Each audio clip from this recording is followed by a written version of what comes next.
खूप खूप वर्षापूर्वी लंकेत एक भयंकर राक्षस राहत होता, रावण.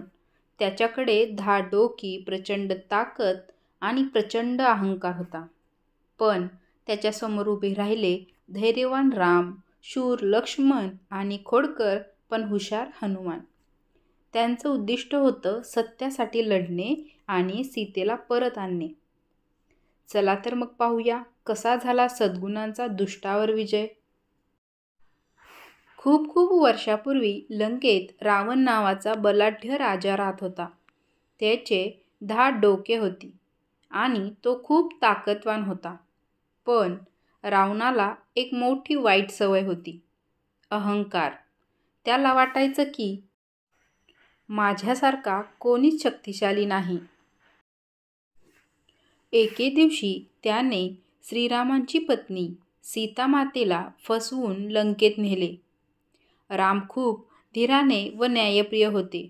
त्यांनी ठरवलं, मी सीतेला परत आणणारच. रामासोबत त्यांचा भाऊ लक्ष्मण आणि खूप चपळ व खोडकर असा मित्र हनुमान होता.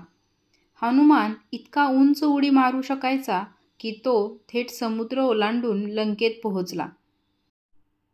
लंकेत मोठं युद्ध झालं. रामाने आपला धनुष्यबाण उचलला, लक्ष्मणाने शौर्य दाखवलं आणि हनुमानाने आपली ताकद वापरली. रावण जरी 10 डोक्यांचा असला तरी शेवटी रामाच्या बाणाने त्याचा पराभव झाला. सीता सुरक्षित परत आली आणि सर्वांनी आनंदाने जय श्रीराम असे उद्गार काढले. त्या दिवसापासून हा दिवस दसरा म्हणून साजरा होतो. या कथेतून आपल्याला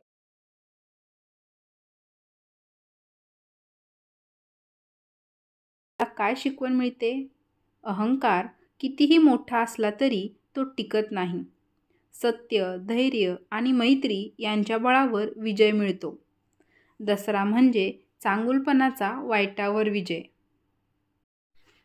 चला आपणही रामासारखे सत्य, शौर्य आणि चांगुलपणाचा मार्ग धरूया. विजयादशमीच्या हार्दिक शुभेच्छा.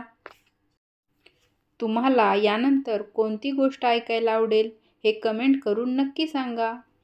धन्यवाद.